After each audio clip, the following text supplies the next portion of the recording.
മഹാരാജാസ് കോളേജിൽ രക്തസാക്ഷിത്വം വരിച്ച അഭിമന്യുവിന്റെ ജീവിതം സിനിമയാകുന്നു.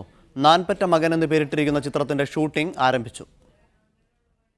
സജി എസ് പാലമേൽ തിരക്കഥ എഴുതി സംവിധാനം ചെയ്യുന്ന നാൻപെറ്റ മകൻ എന്ന ചിത്രം കൊലക്കത്തിക്കിരയായ അഭിമന്യുവിന്റെ ആവേശകരമായ ജീവിത മുഹൂർത്തങ്ങളെയാണ് പ്രമേയമാക്കുന്നത്.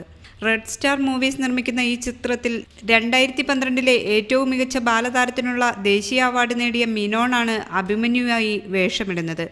അഭിമന്യുവിന്റെ അച്ഛനായി ശ്രീനിവാസനും അമ്മയായി സീമാജി നായരും വേഷമിടുന്നു. ചിത്രത്തിന്റെ സ്വിച്ച് ഓൺ കർമ്മം CPM നേതാവ് P. രാജീവ് നിർവഹിച്ചു. ഈ ഒരു പടത്തിന്റെ അനൗൺസ്മെന്റിന് ശേഷം ഈ വഴി കൂടെ ഒക്കെ നടക്കുമ്പോഴൊക്കെ ഇടയ്ക്ക് ഓരോരുത്തർ വന്ന് പരിചയപ്പെടുന്നുണ്ട്.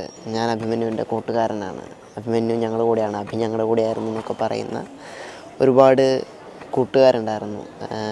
പിന്നീട് വന്ന് പരിചയപ്പെട്ടവർ എല്ലാവരോട്ടുള്ള പരിചയം ഇപ്പോഴും സൂക്ഷിക്കുന്നു. ജോയ് മാത്യു, സിദ്ധാർത്ഥ് ശിവ, മുത്തുമണി, സരയു തുടങ്ങിയ പ്രമുഖ താരങ്ങളും ചിത്രത്തിൽ അണിനിരക്കുന്നുണ്ട്. മീഡിയ 1 കൊച്ചി.